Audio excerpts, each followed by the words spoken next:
நம்ம இன்றைக்கி ரொம்ப டேஸ்டியான ஒரு ஸ்வீட் ரெசிபி எப்படி செய்கிறதுன்னு பார்க்க போகிறோம். வீட்டில் வாழைப்பழம் இருந்ததுன்னா சட்டுன்னு ரெடி பண்ணிடலாம். இதை நீங்கள் பிரசாதம்க்கு கூட வைக்கலாம். அப்படி இல்லைன்னா ஈவினிங் டைமில் ஏதாவது ஸ்நாக்ஸ் சாப்பிடணும் போல் இருக்கும்போது சீக்கிரமாகவே செய்யக்கூடிய ஒரு ஸ்வீட் ரெசிபியாக இருக்கும். இதோட டேஸ்ட்டும் ரொம்ப ரொம்ப சூப்பராக இருக்கும். சின்ன குழந்தைங்கள்லேருந்து பெரியவங்க வரைக்கும் விரும்பி சாப்பிடுவாங்க.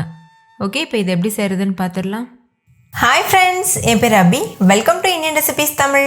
வீடியோக்குள்ளே போகிறதுக்கு முன்னாடி நம்ம சேனல் இந்தியன் ரெசிபீஸ் தமிழை சப்ஸ்கிரைப் பண்ணிக்கோங்க. கூடவே இருக்க பெல் சிம்பலையும் கிளிக் பண்ணிக்கோங்க.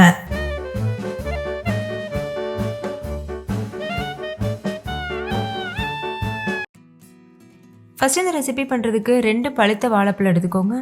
நான் செவ்வாழை யூஸ் பண்ணியிருக்கேன். நீங்கள் நார்மல் பழம் கூட யூஸ் பண்ணிக்கலாம். சில நேரத்தில் ரொம்ப அதிகமாக பழுத்த பழங்களை நம்ம சாப்பிட மாட்டோம்ல, அந்த மாதிரி பழத்தில் கூட நீங்கள் இந்த ரெசிபி செய்யலாம், வாழைப்பழத்தை வேஸ்ட் பண்ணாமல். இப்போ இந்த 2 பழங்களையும் இந்த மாதிரி ஒரு ஃபோக் வச்சுட்டு நல்லா நசிச்சு எடுத்துக்கோங்க. மிக்சியில் போட்டு நம்ம அரைக்கிறத விட இந்த மாதிரி மசிச்சு செய்யும்போது தான் நல்ல டேஸ்ட் கிடைக்கும். நம்ம மிக்சியில் போட்டு அரைச்சிட்டோன்னா ரொம்ப நைஸாக அரைஞ்சிரும், அது அந்த அளவுக்கு டேஸ்ட் கொடுக்காது. அதனால் இந்த மாதிரி மசிச்சுக்கோங்க.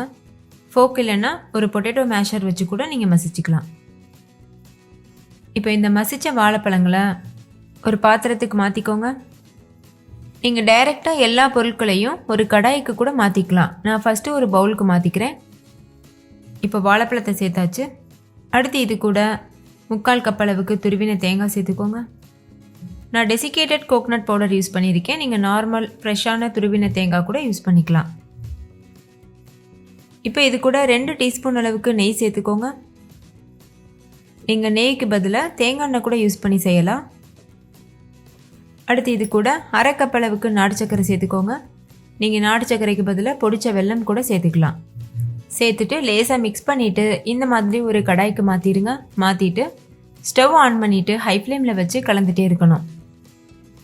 இப்போ பாருங்கள், லேசாக அந்த வெல்லம் உருக ஆரம்பிக்கும். நம்ம கைவிடாமல் கலந்துகிட்டே இருக்கணும், இல்லைன்னா அடிப்பிடிக்க ஸ்டார்ட் ஆயிரும்.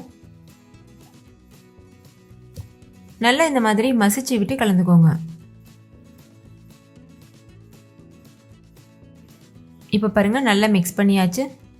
ஸ்டார்டிங்கில் லேசாக தண்ணியாக இருக்க மாதிரி தான் இருக்கும். நம்ம அரிசி மாவு சேர்த்து கலக்கும் போது நல்லாவே திக்காக ஆரம்பிச்சிரும். இப்போ இந்த மாதிரி எல்லா பொருட்களும் ஒன்றா சேர்ந்ததுக்கப்புறமா இது கூட அரிசி மாவு சேர்க்கணும். 1 டேபிள் ஸ்பூன் அளவுக்கு பச்சரிசி மாவு சேர்த்துக்கோங்க. சேர்த்துட்டு நல்லா மிக்ஸ் பண்ணிக்கோங்க. நீங்கள் பச்சரிசி மாவுக்கு பதிலாக ரவை கூட யூஸ் பண்ணிக்கலாம், அதுவும் நல்ல ஒரு பைண்டிங் கொடுக்கும். இப்போ நல்ல ஒரு திக்கான பூரணம் கன்சிஸ்டன்சிக்கு வர வரைக்கும் மிக்ஸ் பண்ணிகிட்டே இருங்க. இப்போ பாருங்கள், நல்லாவே திக்காயிருச்சு. இந்த ஸ்டேஜில் ஸ்டவ் ஆஃப் பண்ணிவிட்டு இதை முழுமையாக ஆற வச்சுருங்க. இப்போ ஸ்டஃபிங் தயாராகிருச்சு. அடுத்து மேல் மாவுக்கு ஒரு பவுலில் 2 கப் அளவுக்கு இட்லி மாவு எடுத்திருக்கேன். நீங்கள் ஃப்ரெஷ்ஷாக அரைச்ச இட்லி மாவு யூஸ் பண்ண வேண்டாம், ஒரு நாள் புளிக்க வச்சு அதுக்கப்புறமா நீங்கள் யூஸ் பண்ணிக்கலாம். இது கூடவே 1/2 கப் அளவுக்கு மைதா மாவு சேர்த்துக்கோங்க. மைதாவுக்கு பதிலாக கோதுமை மாவு கூட யூஸ் பண்ணலாம். 2 டேபிள் ஸ்பூன் ரவை சேர்த்துக்கோங்க. வறுத்த ரவை, வறுக்காத ரவை எது வேணால் யூஸ் பண்ணலாம். அடுத்து இது கூட 1/4 டீஸ்பூன் அளவுக்கு பேக்கிங் சோடா சேர்த்துக்கோங்க. சேர்த்துட்டு நல்லா மிக்ஸ் பண்ணிடுங்க. மாவு ரொம்ப கெட்டியாக இருக்க மாதிரி இருந்ததுன்னா கொஞ்சமாக தண்ணி சேர்த்து நீங்கள் கலந்துக்கலாம். நம்ம சுவியத்துக்கெலாம் மாவு ரெடி பண்ணுவோம்ல, அந்த அளவு திக்காக இருக்கணும். அதாவது தோசை மாவை விட கொஞ்சம் திக்காக இருக்கணும். இப்போ மாவு ரொம்ப திக்காக இருக்குது, அதனால் நான் கொஞ்சமாக தண்ணி சேர்த்து மிக்ஸ் பண்ணிக்கிறேன்.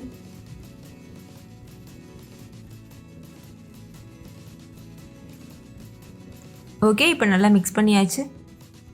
இது இந்த அளவுக்கு திக்காக இருக்கணும். இது கரெக்டான கன்சிஸ்டன்சி. இன்னொரு பக்கம் பூர்ணம் நல்லா ஆறிடுச்சு, கொஞ்சம் கூட சூடு இல்லை. கையில் கொஞ்சமாக எண்ணெய் இல்லைன்னா நெய் அப்ளை பண்ணிக்கோங்க. சின்ன சின்ன உருண்டைகளாக உருட்டிட்டு தனியாக வச்சுக்கோங்க. பாருங்கள், இந்த மாதிரி ரொம்ப சின்ன உருண்டையாகவும் உருட்டிட வேண்டாம். இந்த மாதிரி ஒரு நெல்லிக்காய் சைஸ் அளவுக்கு இருந்தால் கரெக்டாக இருக்கும்.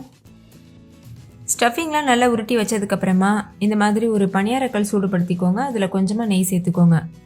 நீங்கள் எண்ணெயில் கூட பொரிச்சு எடுக்கலாம். இப்போ நம்ம செஞ்சு வச்ச இட்லி மாவு இருக்குல்ல, அதிலிருந்து கொஞ்சமாக சேர்த்துக்கோங்க.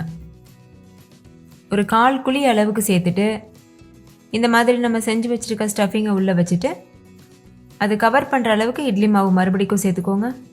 இதே மாதிரி மீதி இருக்க எல்லா குழியிலையும் சேர்த்துக்கோங்க. கிட்டத்தட்ட நம்ம சுவியம் செய்வோம்ல அதே மெத்தட் தான். ஆனால் சுவியம் வந்து எண்ணெயில் டீப் ஃப்ரை பண்ணி பண்ணுவோம். இந்த மெத்தடில் பண்ணும்போது எண்ணெயும் அந்தளவுக்கு செலவாகாது. ஷாலோ ஃப்ரை பண்ணுறதுனால ஆரோக்கியமாகவும் இருக்கும்.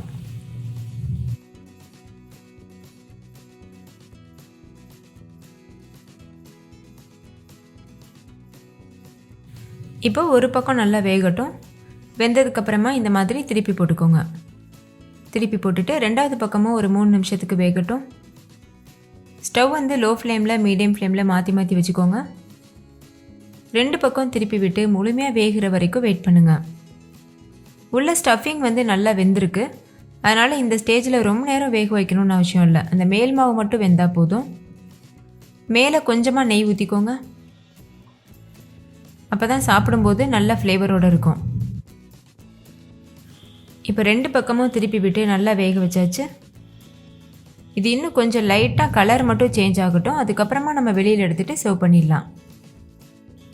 அவ்வளோதான், ரொம்ப ரொம்ப ருசியான வாழைப்பழம் ஸ்நாக் சூப்பராக தயாராகிருச்சு. நீங்களும் கண்டிப்பாக உங்கள் வீட்டில் ட்ரை பண்ணி பாருங்கள். இதே போல் மீதி இருக்க எல்லா மாவுளையும் நம்ம ரெடி பண்ணிடலாம்.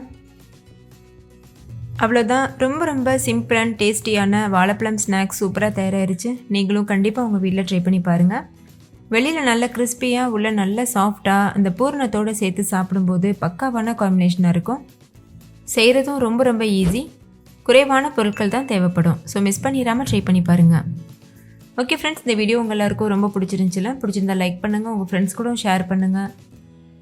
நீங்களும் செஞ்சு பார்த்துட்டு டேஸ்ட் எப்படி இருந்ததுன்னு கமெண்ட்டில் சொல்லுங்கள். தேங்க்யூ, பாய்.